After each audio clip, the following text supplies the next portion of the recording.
sore Kiai Kiki. Ya. Kiai izin menanggapi terkait kalau dalam Islam sendiri mengenai ijab kabul ya. Kiai, kalau seseorang ingin menikah itu kan pasti dilakukan ijab kabul. Ya. Nah kalau dari garis MUI sendiri ada aturannya nggak sih Kiai? Maksudnya untuk ijab kabul itu sendiri bagaimana tata caranya? Ya. Ijab kabul dan pernikahan oleh para ulama ya di kitab Munakahat ya, fikih Munakahat. Fikih pernikahan itu kan seperti misalnya di kitab Al-Iqna karangan Muhammad Khatib Asy-Syarbini itu ada rukun nikah, ada 5 ya. Pertama sigot itu ijab kabul.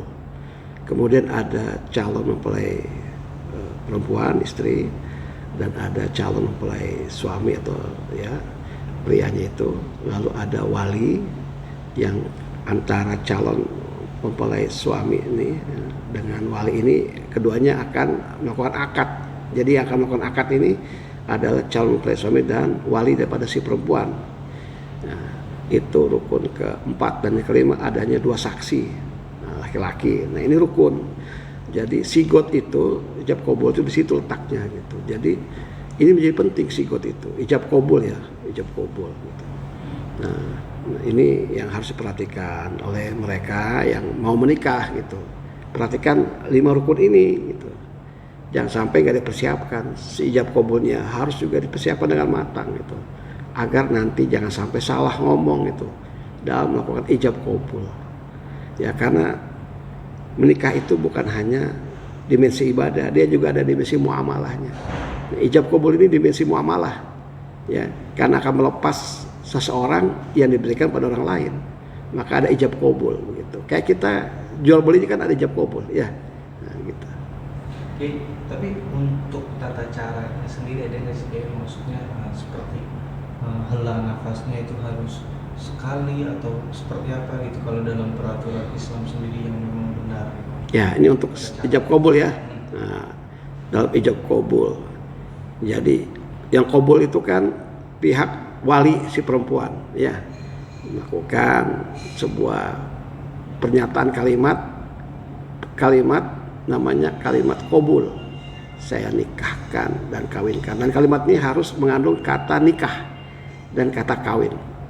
Ankah tuka wajawat tuka, saya nikahkan kamu dan saya kawinkan kamu, saya pasangkan. Kawinkan itu pasangkan dengan siapa? Sebutkan nama si perempuan ini ya, Fulanah binti Fulan misalnya gitu kan.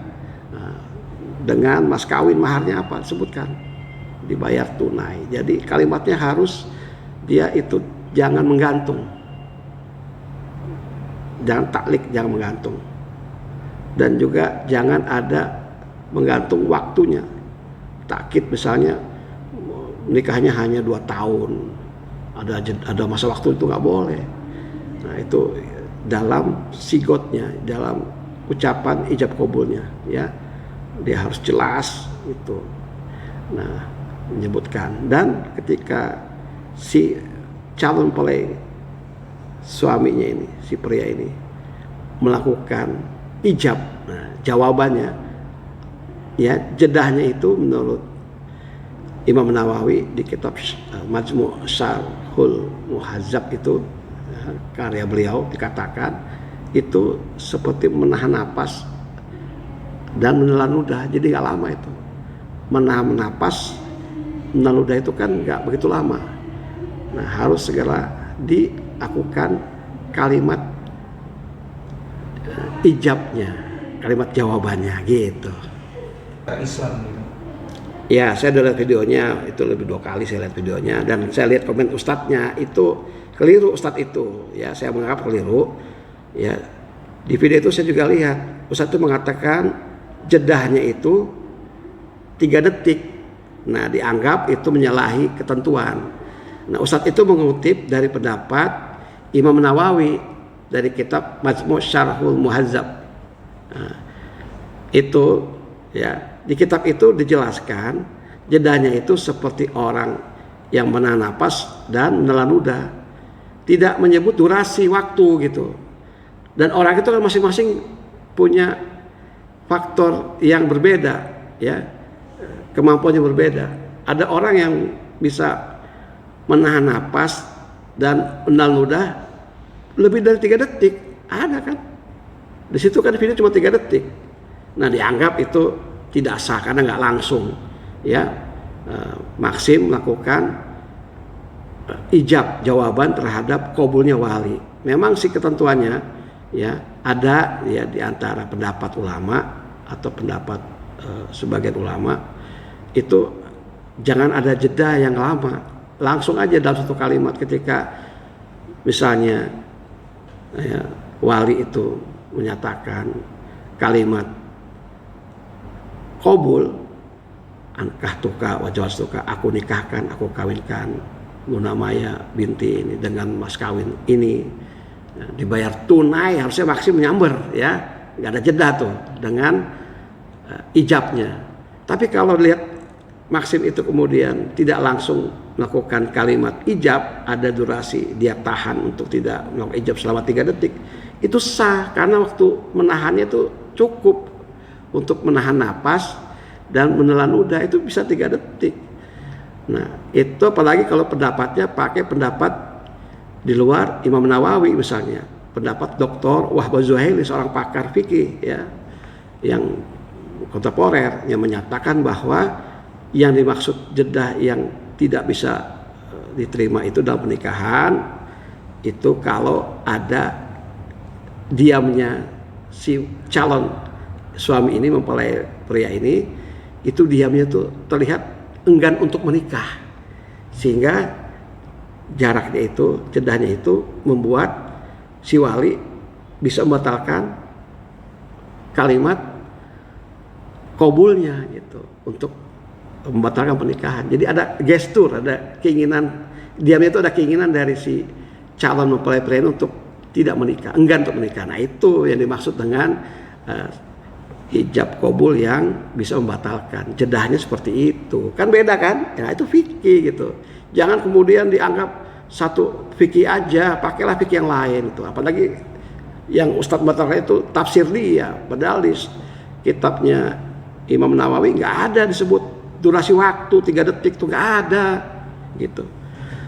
Berarti kalau dari pendapat kiai yang kiai pahami ya dalam ajaran agama Islam sendiri, ya apa yang dilakukan ijab qabul yang dilakukan sama Maksim itu sah? Sah, apalagi ada penghulunya. Ya, kan penghulu yang bisa menentukan juga, melihat, menyaksikan, bukan hanya mencatat. Penghulu itu kan ahli agama, paham tentang fikih, gitu kan? Nah, berarti memang sebenarnya kalau dalam Islam sendiri tidak ada aturan untuk menghela jeda itu selama 3 detik itu kalau nggak ada. Jadi ada, tapi itu fikih. Ya, fikih tadinya pendapat ulama, masing-masing ulama berbeda pendapat. Yang penting kan nggak ada niat untuk membatalkan nikah dari Maksim, nggak ada niat, dan jedanya itu masih dalam toleransi. Ya, 3 detik itu kan perspektif orang beda-beda. Ya, relatif orang menilai waktu 3 detik itu apakah lama atau sebentar. Kan ukurannya kan bukannya pakai waktu, dalam kitab-kitab itu ukurannya menahan napas dan menelan ludah. Dan itu kan ada orang yang kemampuannya bisa lebih dari 3 detik untuk menahan napas dan menelan ludah kan. Jadi nggak ada ketentuan waktu yang tertulis. Itu kan sebuah tindakan perbuatan, tinggal gantung niatnya, apakah Maksim ingin membatalkan pernikahan atau tidak. Ya, kalau niatnya mensengaja untuk tidak adanya pernikahan, ingin batalkan, itu sudah batal. Kan nggak ada niat untuk itu. Dan memang saksi melihatnya juga itu masih bisa diterima, jedahnya relatif masih bisa diterima, gitu ya.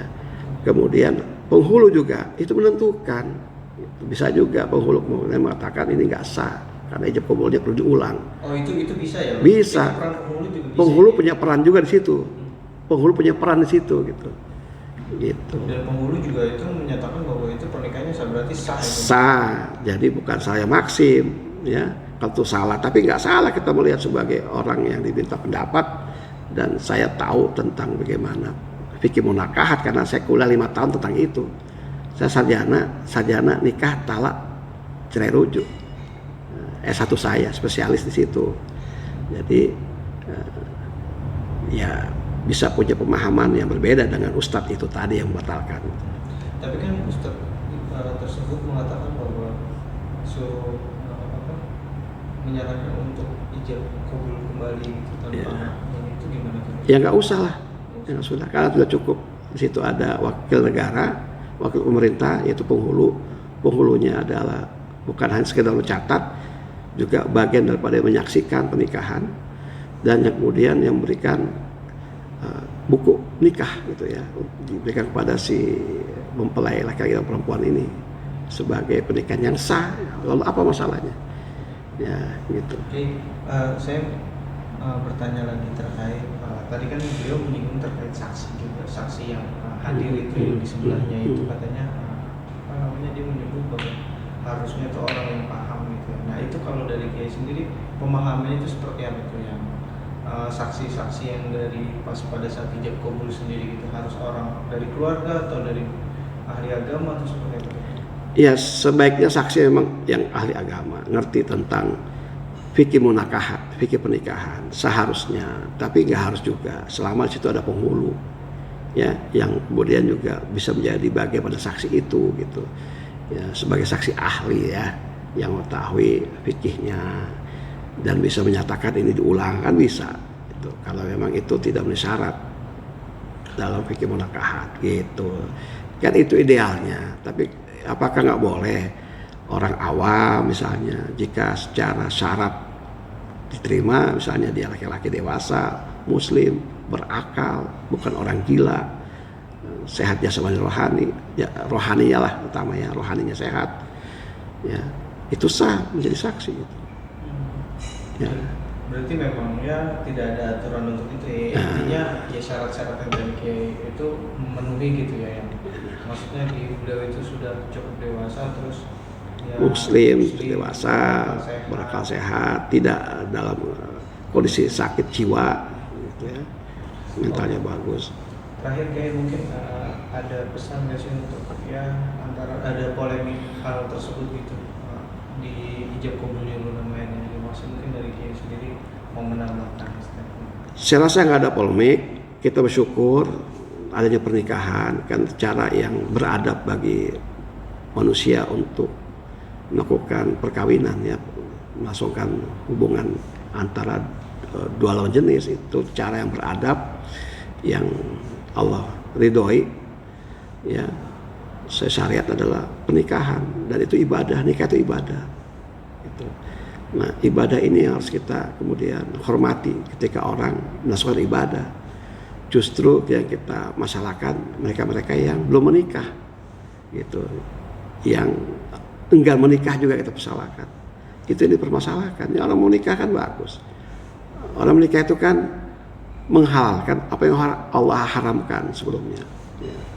Menghalalkan apa yang Allah haramkan sebelumnya. Itu kan bagus. Ya, kita support lah orang ingin halal. Gitu.